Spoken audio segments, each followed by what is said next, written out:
USAA knows dynamic duos can save the day, like superheroes and sidekicks or auto and home insurance. With USAA, you can bundle your auto and home and save up to 10%. Learn more and get a quote at USAA.com/bundle. Restrictions apply. Hey, it's Paris. You know I love sparkly things, right? Like stars. Duh. And thanks to Hilton and Auto Camp, I just slept under them. Picture me, serving looks by the fire outside my luxurious Airstream, making s'mores with the kids, while a national park is our backdrop. The great outdoors meets Hilton hospitality. That's hot. Explore all the new ways to stay at Hilton.com. Hilton for the stay. My name is Happy Gilmore. I haven't swung a club in years. You know what you gotta do. Grip it and rip it. Or... Oh, now that is some Happy Gilmore. Everyone is talking about the comeback kid, Happy Gilmore. Happy Knee. Yeah, baby. Happy Gilmore 2, only on Netflix July 25th. Rated PG-13, may be inappropriate for children under 13. This episode is brought to you by Indeed.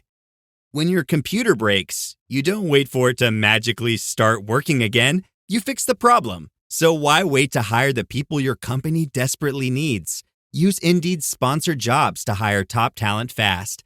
And even better, you only pay for results. There's no need to wait. Speed up your hiring with a $75 sponsored job credit at Indeed.com/podcast. Terms and conditions apply.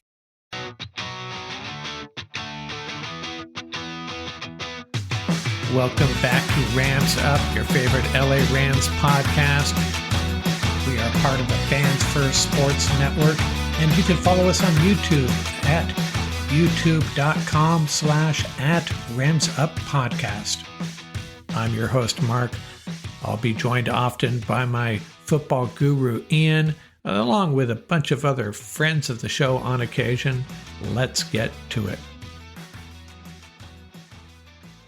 Hey, welcome back, everybody. Mark from Rams Up here, going to sneak in another episode. Ian and I will be back Sunday night and probably Wednesday as well, trying to keep you up on everything going on with the Rams and the NFL. And there's a few things we can talk about this episode for sure.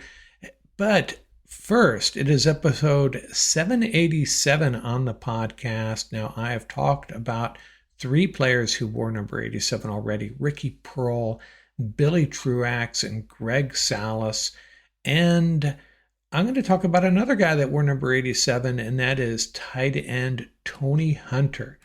And I don't really remember him. I should, because he was involved in a significant trade. He was originally drafted by the Bills in 1983, drafted by the Bills he was a first-round pick out of Notre Dame.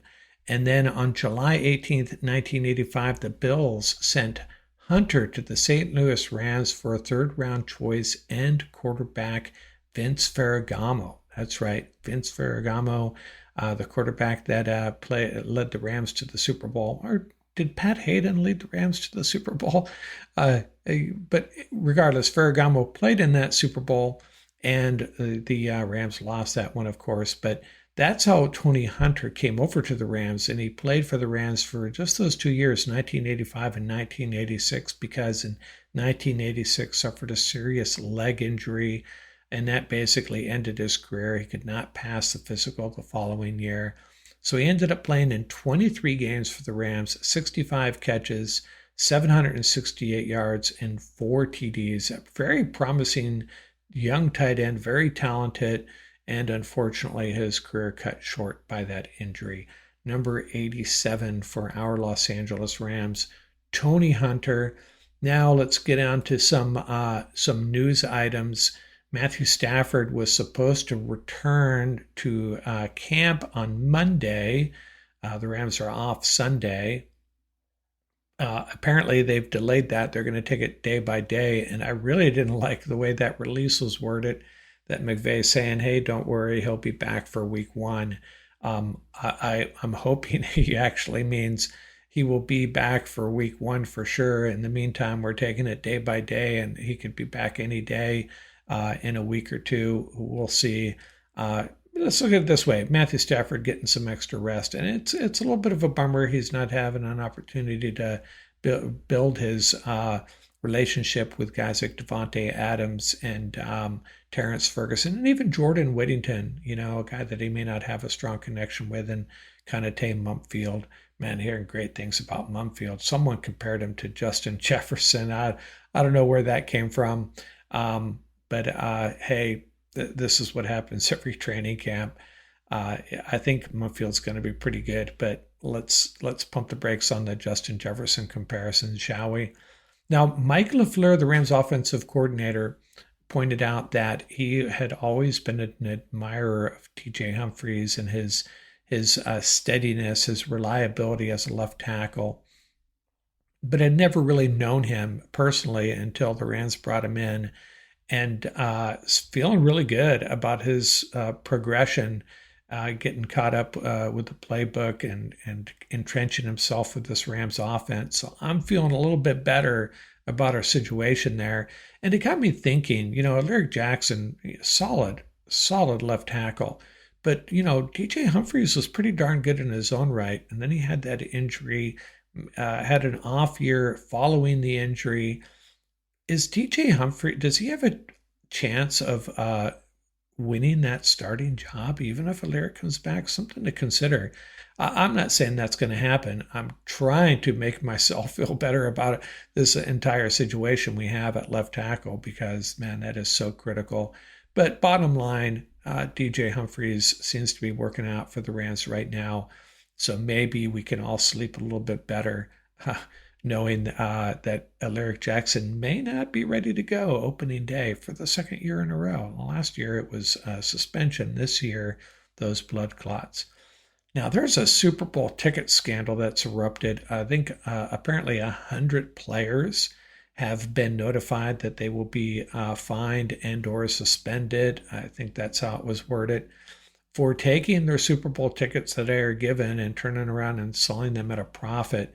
And I just got to say, sometimes there's rules that are like, hey, by the way, don't sell these tickets. Or is it communicated very strongly, do not sell these tickets or you could get in some real hot water with the league.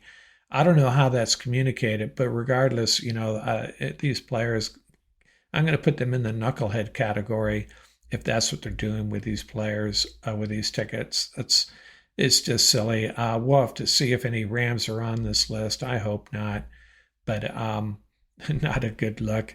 I know some of these guys aren't necessarily making, millions of dollars yet, but still, give the tickets away to a family member. How about that if you're not going to use them? Trying to sell them for a profit, kind of silly. Now, Emmanuel Forbes, I wanted to talk about him real quickly because the Rams have been talking about how he's put on some muscle. Sean McVay saying that he's stronger. He's put on some weight without losing any functional capabilities. I assume he means twitchiness, speed, all those characteristics that are critical to being a great cornerback in the National Football League. And I went back and looked, on his draft a day card, he came in at 6'1", 166 pounds. And that's what he looked like when he showed up with the Rams last year. And they have him listed at 180 now. So if they're being honest with us, he's put on 14 pounds. And if he has put on 14 pounds without losing any significant speed or twitchiness or athletic ability, big win for the Rams. But they need a guy like this. I mean, they got we've talked about this. They got a pretty good cornerback room. They don't really have any elite guys, in my opinion. Maybe Forbes is that guy. And again, maybe that's why they tricked us. They didn't draft a cornerback like we all thought they would. And Forbes is their guy. Ahkello Witherspoon and Pooh Paul both being held out with calf injuries.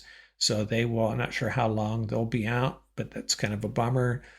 Lenora Sellers, the quarterback out of South Carolina. There are so many great quarterbacks in next year's draft.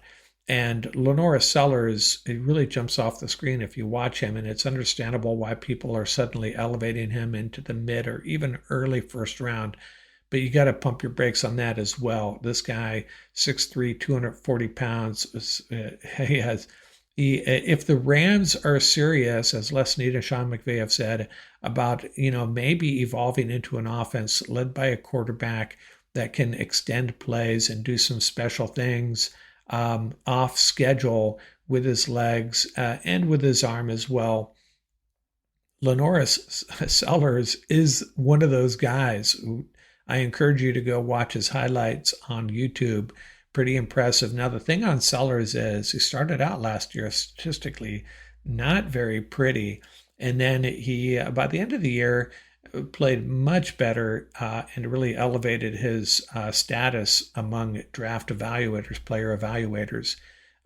So it's still, we need more data on Lenoris Sellers. We need to see a full season of him excelling. But the reason I wanted to bring him up today is, and I didn't learn this till the other day, the South Carolina offensive coordinator is none other than Mike Shula, Chris Shula's uncle. So if the Rams, want to learn as much as possible about Lenoris Sellers, they're in a really good position to do that, the family connection. And does that mean the Rams would draft Sellers? Absolutely not. But it would certainly mean that they have a better feel for his ability to excel at the NFL level than maybe any other team. Chris just has to call his uncle, get him on the phone for a bit. Now, if Sellers is, what a lot of people are thinking, a very good quarterback, but a guy that's going to be there late in the first round, bingo for the Rams. That they can use that first pick, hopefully the Falcons pick in the 10 to 12 range. I'm thinking maybe a little later for just a left tackle or an impact player at another position, and then grab Sellers late in the first round or even the second. That would be quite the steal for this Rams offense. Now, this is assuming Sellers is the real deal, and maybe he isn't, but go watch the film. It's pretty entertaining. Mike Singletary, the former Bear linebacker and 49ers coach, I saw him on, I think it was MSN, an MSN video interview with a lady reporter, and she asked him, hey, who you got in the NFC West? And he said, remember, former 49ers coach. And he said, my gut tells me the 49ers. However, if you look at the rosters, you look at the Rams rosters, they're going to be right there. And she paused and said, well, wait a second. I can see where you're coming from. They had Devontae Adams. They draft Terrence Ferguson. And he interrupted us. And now I'm talking about the defensive line mostly. This is a special defensive line up front. This group can get after quarterbacks. And you look at the quarterbacks in the NFC West, they can all be bothered. And that's what you need to do is bother these guys, get in their face, get your hands up. And really good things happen with your defense when your front can do that. I think Mike Singletary knows a little bit about that. Reading between the lines, Mike Singletary thinks the Rams are going to win the NFC West is my takeaway. If he wasn't a former 49ers coach, he probably would just come right out and say it. But interesting take by one of the greatest linebackers in the history of the National Football League. Are your business expenses playing hide and seek? With Uber for Business, the small spends that slip through the cracks, like rides and meals, go right where you need them. Because it integrates with leading expense platforms, you can say goodbye to surprise costs, missing dollars, or chasing receipts. Everything's track downable. Uber for Business. Make small steps that make a big impact. Learn more at uber.com/small steps. After Zoomies at the dog park, it's time for Drive Up at Target.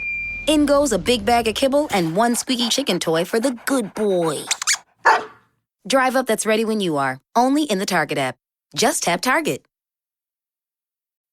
Welcome to Sephora. I'm looking for a perfume that's not too perfumey.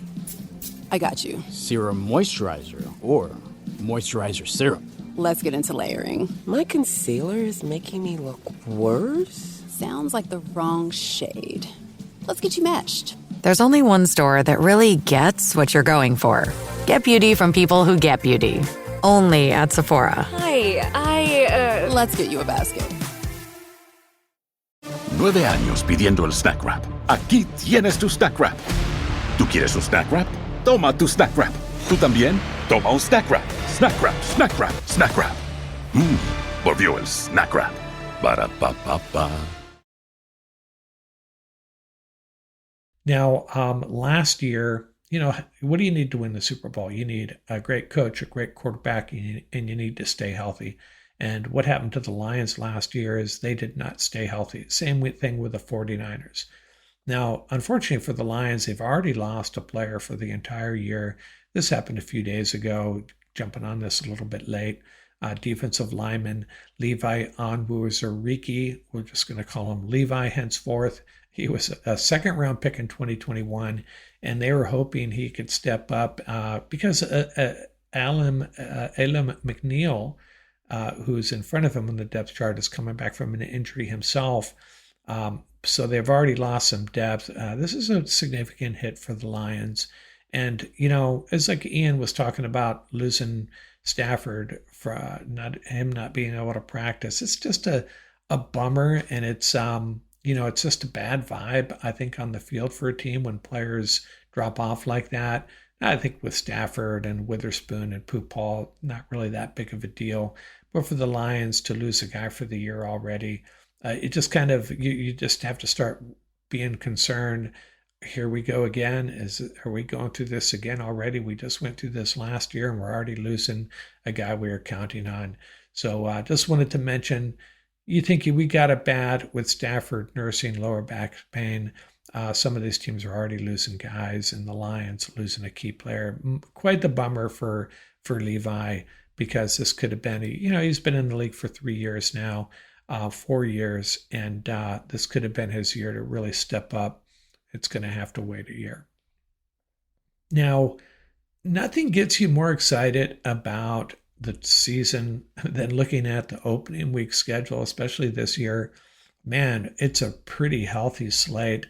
Thursday night football, Cowboys at the Eagles, NFC East game. Those are always fun. Cowboys going to give them a run. The Eagles coming off the Super Bowl. Teams are usually a little bit more vulnerable than normal than they would be the following week, perhaps.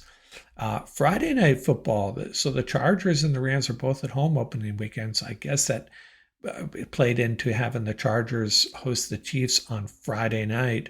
Allows them to get the field repainted, I guess, in a couple of nights. That's a really interesting game. A lot of people picking the Chargers to win that division. Some people picking the Broncos. A lot of people still picking the Chiefs. Nobody's picking the Raiders. And then Sunday morning, a bunch of ho-hum games. They packed Sunday afternoon, though. The Lions at the Packers, big NFC North game. Texans at the Rams, two playoff teams, interconference game at SoFi. And then a big NFC West showdown, 49ers at the Seahawks, two teams that missed the playoffs last year. Seahawks by a tiebreaker, 49ers. The season was kind of a disaster. So that's a big game. A Seahawks defense that is finally molded after the coach Mike McDonald, and a 49er offense with some holes up front on both sides of the ball, in my opinion. And one of these teams is going to disappoint, I think. What I'm concerned about is which game's going to be televised if you're outside the greater LA area on the West Coast. The 49er Seahawks games on Fox, the Texans Rams game on CBS. If both these games are televised, very possible. Lions Packers, that game is probably going to be have more national interest, I would think, than the other two. I may be heading out someplace other than the homestead here to watch the Rams Texans. Haven't bought the package, so that's a little bit of a bummer. I think the Rams were televised where I am. Every game without the package, just on regular TV. I think I'll put one, maybe two games. I think it was just one game. I think it was the Rams at Seattle, which turned out to be one of the greatest games of the season, that overtime game with that DeMarcus Robinson catch. Yeah, we all remember that one. And then Sunday night football, the Ravens at the Bills. You could argue those are the top two contenders in the AFC. And then Monday Night Football, it's not a marquee game, Vikings at Bears, but that should be another NFC North matchup. So the NFC North all squaring up. on opening weekend. So J.J. McCarthy versus Caleb Williams. And by the way, word out of Chicago is things not going well for Caleb Williams. Ben Johnson is not happy with how that's going. And is it a case of Caleb Williams really struggling, or is it a case of Ben Johnson just having really high standards and Caleb just needs to pick up his game a little bit? We'll have to see. Worth monitoring, because if that goes south with Caleb Williams, man, I don't know what the Bears are going to do. Coming out of USC, we all thought he was the next great one. And to knock on him, and we talked about this months ago, he got sacked a lot at USC. And there are some statistics. Was it Greg Costello that shared this? One of these quarterback whisperers shared this, that, quarterbacks that get sacked a lot in college tend to get sacked a lot in the NFL. It's a characteristic that, they can't find their second read. They have trouble reading defenses. They hang on to the ball too long, and that doesn't change. So hopefully, for the Bears' sake, that's not the case with Caleb Williams. Training camp dates, so just wanted to share this real quickly. 3 days in the book. So the Rams have Sunday off, Monday and Tuesday. They have their afternoon gigs, Thursday, the middle of the day, and then they come back Saturday and Sunday, afternoon gigs. And then Tuesday on the 5th of August, the joint practice with the Cowboys. That's prior to the game with the Cowboys, preseason game. And then they have a joint practice with the Chargers. And let's just hope these are productive practices. We don't want any more of that Rams-Bengals debacle, or even last year, the Bengals-Rams debacle I'm referring to. The helmet swinging incident, not a good look. One of Aaron Donald's worst moments, I think. And then, of course, last year, the Cowboy defensive lineman trying to take out a Rams intern. And fortunately, both coaching staffs handled that admirably. And that, I think, was the end of that defensive lineman's career with the Cowboys. So, those joint practices are always fun, but always a little bit scary as well. Now, I wanted to share a camp battle discussion. We've been talking about various camp battles to keep an eye on. In this episode, I'm going to talk about the outside linebackers. The top two guys, we're not going to talk about Jared Verse and Byron Young. They'll be out there that first snap, first defensive snaps for the Los Angeles Rams in 2025. I expect Young and Verse both to be out there. Who's the next guy up, though? Brandon Jackson comes in at 6'4", 263 pounds, a second-year guy, fifth-round pick in 2024. He was active for just 7 games last year. I know he was banged up early, but it was a little bit concerning he didn't get on the field more. He ended the season with 47 defensive snaps, 56 special team snaps. But he had just 20 defensive snaps going into that Week 18 finale, where he played a lot while Verse and Young sat it out. So, we don't know anything about Brandon Jackson at this point, other than the Rams did not feel comfortable with him getting a lot of snaps for whatever reason. It might have been health, might have been performance last year. And this year, McVay did talk him up at after one practice, saying that he really liked how he's coming along. And then there's Josiah Stewart, 6'1", 249 pounds, a third-round pick this past draft, a little undersized for a lot of people's liking. He's got to earn his stripes. Right now, I would think I think Jackson would at this point be ahead of him, but who knows? Then there's Keir Thomas, 6'2", 260 pounds, a fourth-year undrafted free agent. In 2023, he had 94 defensive snaps and then 86 special team snaps, and then only active in Week 18 last year, only time he got on the field. And he's probably a guy that's headed for the practice squad, I would think. And then there's Nick Hampton. Nick Hampton, kind of a special guy, 6'2", 250 pounds, third year. He was a fifth-round pick in 2023, And in 2023, played in, had 66 defensive snaps and 64 special team snaps. But last year, 230 special team snaps and only 10 on defense, though. But he was a big contributor on special teams. And then he got injured in week 18. Quite the bummer, missed the playoffs. So, Nick Hampton, I don't know if I see him necessarily as a rotational outside linebacker, but the Rams clearly see him as a big contributor on special teams, and that's why he's probably going to stay ahead of Keir Thomas, and he's probably going to make this roster. So I think the pecking order right now, I think we got to think of Byron Young and Jared Verse, obviously, both those guys, Pro Bowl talents, in my opinion. And then who's next man up? Brandon Jackson and Josiah Stewart. Now, there's a significant difference in size here. Jackson outweighing him by 14 pounds and maybe more of a Michael Hoyt type role that he could play, whereas Stewart is strictly a situational off the edge pass rusher is the way I'm thinking this may play out. So I don't think you put one ahead of the other. They're just going to have different roles in this defense. And then Nick Hampton is the fifth guy up, but think of him as a special teams guy. Keir Thomas, if he's going to have to prove that he's more valuable on this roster as a special teams guy than maybe a fifth cornerback or a fifth safety, that type of thing. And I think it's going to be a long shot for Keir Thomas to make this 53-man roster. But hey, I'm not counting anyone out. These guys will figure it out on the field. And unfortunately, there's always guys that get banged up. But Rams have kept Keir Thomas, another Florida State guy, by the way. They've kept him around for because they must like him to some degree. And we'll see if he can weasel his way onto this roster. I guess it's possible. But I try not to be negative about any player.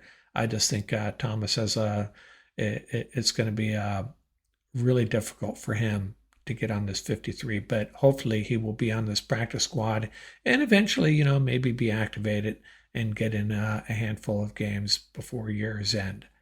So that's all I got this episode. Ian and I, like I said, should be back Sunday night, back Wednesday night. I'll mix in some other episodes as well during the week out here from Rams Up. This episode is brought to you by Nespresso Virtual Coffee Machines. Ready to enjoy the bold flavors of barista quality Nespresso iced coffee at home? Simply fill a glass with ice and press the brew button on your virtual pop machine to enjoy rich double espressos roasted to stand up even when chilled. Refreshingly bold iced coffee. Refreshingly easy to make at home. Visit Nespresso.com to shop now.